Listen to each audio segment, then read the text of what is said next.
அன்பு ஆன்மீக தமிழ் அன்பர்களே நண்பர்களே, உங்கள் அனைவருக்கும் தமிழ் யூடியூப் சேனலின் இனிய தமிழ் வணக்கம். தாய்மொழியால் இணைவோம், தாய்மொழியை வளர்ப்போம். வாழ்க தமிழ், வளர்க தமிழ். நமது சேனலில் இன்றைய பதிவு திருமூலர் அருளிய திருமந்திரம். இந்த நூலில் உள்ள ஒவ்வொரு பாடலையும் விளக்கத்துடன் ஒவ்வொன்றாக தினம் ஒரு திருமந்திரம் என்ற தலைப்பில் அளிக்க உள்ளோம்.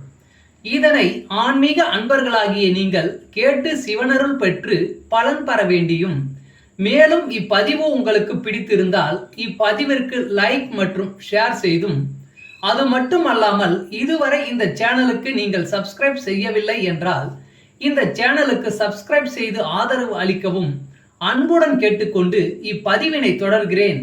வாருங்கள், தினம் ஒரு திருமந்திரம் அறிவோம். திருமந்திரம் என்னும் நூல் திருமூலரால் தமிழில் அருளப்பட்ட சிவ ஆகமம் ஆகும். சைவ திருமுறைகளின் வரிசையில் திருமந்திரம் 10வது திருமுறையாக வருகிறது. 9 தந்திரங்களாக வகுக்கப்பட்ட இந்நூல் 3000 பாடல்களை கொண்டது. திருமந்திரம் பக்தி பிரபாவத்தில் ஆரம்பித்தாலும் அடுத்து உபதேசம், தத்துவம், யோகம், தியானம், சக்கரம், ஞானம் என்று பல விஷயங்களை பற்றி பேசுகிறது. திருமூலர் யோக பயிற்சி தரும் விதம் சுவாரஸ்யமான நடை. அவை வெறும் சூத்திரங்களாக இல்லாமல் படிப்பவர்களுக்கு உற்சாகம் தரும் விதமாக அதன் பலன்களையும் சேர்த்தே சொல்கிறார். தினம் ஒரு திருமந்திரம் பதிவில் இன்றைய திருமந்திரம் 18 மொழிகள் அறிந்த பண்டிதர்.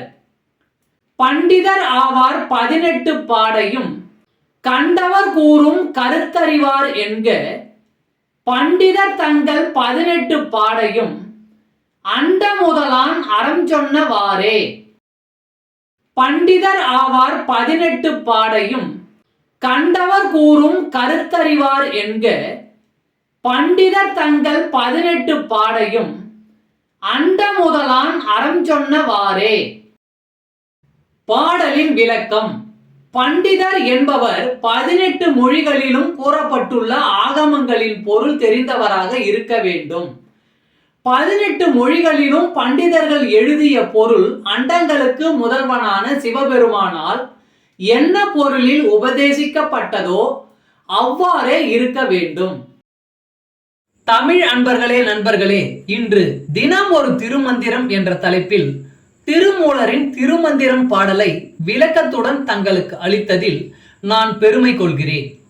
மேலும் இப்பதிவு உங்களுக்கு பிடித்திருக்கும் என்று நான் மிகவும் நம்புகிறேன். இப்பதிவு ஏதாவது ஒரு வகையில் உங்களுக்கு பயன்பட்டால் அதில் எனக்கு மிக்க மகிழ்ச்சி. வாழ்க வளமுடன். இறை அருள் பெறுவோம், இன்பமாய் வாழ்வோம். சர்வம் சிவமயம்.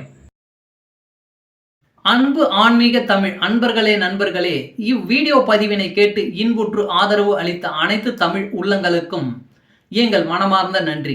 மேலும் இப்பதிவு உங்களுக்கு பிடித்திருந்தால் லைக் மற்றும் ஷேர் செய்து, இதுவரை இந்த சேனலுக்கு நீங்கள் சப்ஸ்கிரைப் செய்யவில்லை என்றால் சப்ஸ்கிரைப் செய்து ஆதரவு அளிக்க வேண்டி அன்புடன் கேட்டுக்கொள்கிறேன்.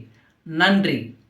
அடுத்த பதிவில் உங்களை விரைவில் சந்திக்கும் வரை உங்களிடமிருந்து விடைபெறுவது தமிழ் யூடியூப் சேனல்.